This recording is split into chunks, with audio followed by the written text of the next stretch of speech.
ಎಲ್ಲರಿಗೂ ನಮಸ್ಕಾರ. ಶ್ರೀ ಜಗನ್ನಾಥನ ಸನ್ನಿಧಿ ಇರುವ ಪುರಿ ನಗರದ ಎಲ್ಲ ಕಡೆಗಳಲ್ಲೂ ಕೂಡ ಪ್ರಾಚೀನ ದೇವಾಲಯಗಳು ತುಂಬಿವೆ. ಪ್ರಾಚೀನ ದೇವಾಲಯಗಳ ದರ್ಶನ ಮಾತ್ರದಿಂದಲೇ ಪುಣ್ಯ ಲಭಿಸುತ್ತದೆ. ಅಂತಹುದೇ ಪ್ರಾಚೀನ ದೇವಾಲಯ ಪರಶುರಾಮ ದೇವಾಲಯ. ಪುರಿಯಲ್ಲಿರುವ ಪುರಾತನ ದೇವಾಲಯಗಳಿಗೆ ಭೇಟಿ ಕೊಡದಿದ್ದರೆ ಪುರಿ ಯಾತ್ರೆ ಪರಿಪೂರ್ಣವಾಗುವುದಿಲ್ಲ. ನಾವೀಗ ಪರಶುರಾಮೇಶ್ವರ ದೇವಾಲಯಕ್ಕೆ ಹೋಗ್ತಾ ಇದ್ದೀವಿ. ಇದು ಒಡಿಶಾದ ಭುವನೇಶ್ವರದಲ್ಲಿರುವ ಪರಶುರಾಮೇಶ್ವರ ದೇವಾಲಯ ಹಿಂದೂ ವಾಸ್ತುಶಿಲ್ಪದ ಅತ್ಯುತ್ತಮ ಉದಾಹರಣೆಗಳಲ್ಲಿ ಒಂದಾಗಿದೆ. ನಿರ್ಮಾಣದ ಕಾಲ ಕ್ರಿಸ್ತಶಕ 7 ಮತ್ತು 8ನೇ ಶತಮಾನದ ನಡುವೆ ಶೈಲೋದ್ಭವ ರಾಜವಂಶದ ಆಳ್ವಿಕೆಯಲ್ಲಿ ನಿರ್ಮಿಸಲಾಗಿದೆ. ಇದು ಭುವನೇಶ್ವರದ ಅತ್ಯಂತ ಹಳೆಯ ದೇವಾಲಯಗಳಲ್ಲಿ ಒಂದು. ವಾಸ್ತುಶಿಲ್ಪ ಶೈಲಿ. ಈ ದೇವಾಲಯ ಕಳಿಂಗ ವಾಸ್ತುಶಿಲ್ಪ ಶೈಲಿಗೆ ಸೇರಿದೆ. ಇದರಲ್ಲಿ ರೇಖಾ ದೇವಸ್ಥಾನ, ಜಗಮೋಹನ ಎಂಬ 2 ಮುಖ್ಯ ಭಾಗಗಳಿವೆ. ದೇವತೆ. ಈ ದೇವಾಲಯವು ಶಿವನಿಗೆ ಅರ್ಪಿತವಾಗಿದೆ.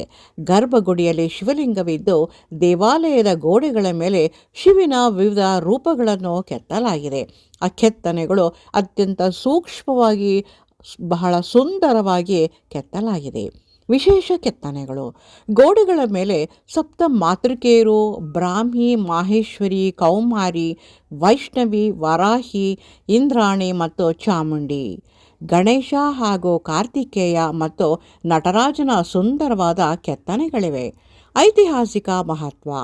ಈ ದೇವಾಲಯವು ನಾಗರ ಶೈಲಿಯ ಆರಂಭಿಕ ಹಂತವನ್ನು ಪ್ರತಿನಿಧಿಸುತ್ತದೆ. ದೇವಾಲಯದ ಕಿಟಿಗಳಲ್ಲಿರುವ ಜಾಲರಿಯ ಕೆಲಸ, ಶಿಲ್ಪಕಲೆಯ ಸೂಕ್ಷ್ಮತೆ ಎಲ್ಲರ ಮನಸ್ಸನ್ನು ಸೆಳೆಯುತ್ತದೆ.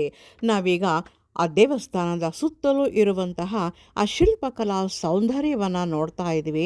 ನರ್ತನ ಮಾಡ್ತಾ ಇರುವಂತಹ ಶಿಲಾ ಬಾಲಿಕೆಯರ ರೀತಿಯಲ್ಲಿ ಕಾಣಿಸ್ತಾ ಇದೆ.